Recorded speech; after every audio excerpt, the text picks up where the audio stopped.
Washington, AP. Only days ago, the United States and Cuba maintained dozens of diplomats in newly reopened embassies in Havana and Washington, powerful symbols of a warming relationship between longtime foes. Now both countries are poised to cut their embassies by more than half, as uncanny unexplained attacks threaten delicate ties between the Cold War rivals.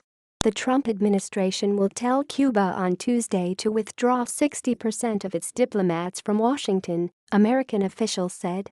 The move is a direct consequence of last week's U.S. move to cut its own embassy staff in Havana by a similar proportion. The request marks yet another major setback for relations between the two neighbors, less than 3 years after they renewed diplomatic relations. It comes as the U.S. seeks to protect its own diplomats from unexplained attacks that have affected at least 21 Americans in Havana, in some cases harming their hearing, cognition, balance and vision. Secretary of State Rex Tillerson discussed the plan Monday with President Donald Trump. The State Department was expected to formally announce the decision Tuesday, officials said, though they cautioned no decision was formalized until publicly announced. The officials weren't authorized to discuss the plan publicly and requested anonymity. The United States will formally tell Cuba to pull the diplomats, but won't expel them forcibly unless Havana refuses, the officials said. Cuba's embassy in Washington did not respond to requests for comment. Senator Marco Rubio, a Florida Republican, applauded the administration's step, saying in a Twitter post that the move to expel 2/3 of Castro regime employees from the Cuban embassy in Washington was the right decision. President Raul Castro's government denies involvement in the attacks and is likely to view the move as unwarranted retaliation.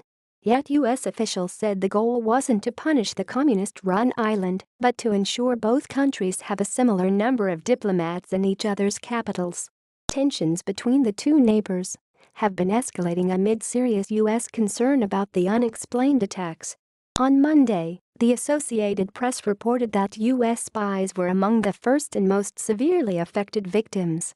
Though bona fide diplomats have also been affected, it wasn't until intelligence operatives, working under diplomatic cover, reported bizarre sounds and even stranger physical effects that the United States realized something was wrong, several individuals familiar with the situation said.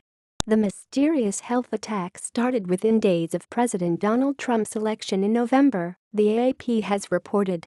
But it wasn't until last Friday that the United States ordered more than half its embassy staff to return home.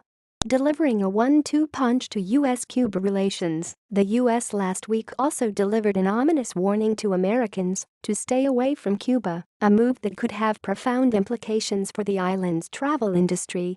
The U.S. said that, since some workers had been attacked in Havana hotels, it couldn't assure Americans who visit Cuba that they wouldn't suffer attacks.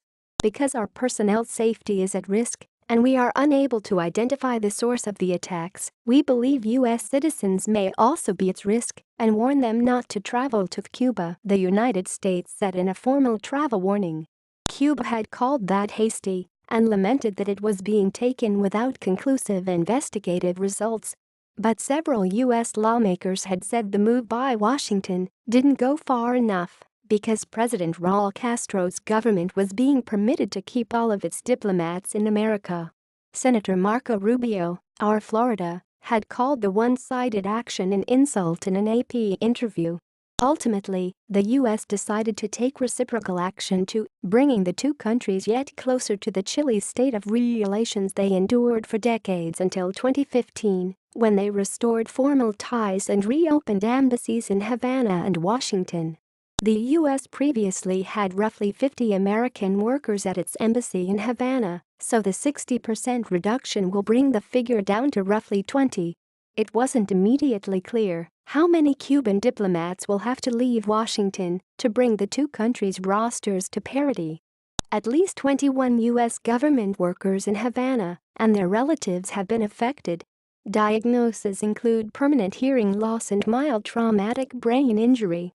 Although at first the U.S. called them incidents and avoided the word attacks. The terminology changed last week, and the United States is now comfortable asserting that they were deliberate attacks that targeted Americans, officials said.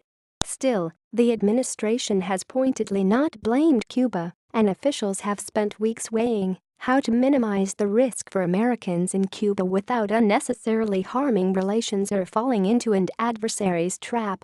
After all, there are several countries in addition to factions of Cuba's government that would have an interest in driving a wedge between Washington and Havana. 2 years ago, President Barack Obama and Cuban President Raul Castro restored diplomatic ties, ordered embassies reopened, and eased travel and commerce restrictions. Trump has reversed some changes but has broadly left the rapprochement in place. To medical investigators' dismay, symptoms have varied widely. In addition to hearing loss and concussions, some people have experienced nausea, headaches, and ear ringing. The Associated Press has reported that some now suffer from problems with concentration and common word recall. The incident stopped for a time. They recurred as recently as late August.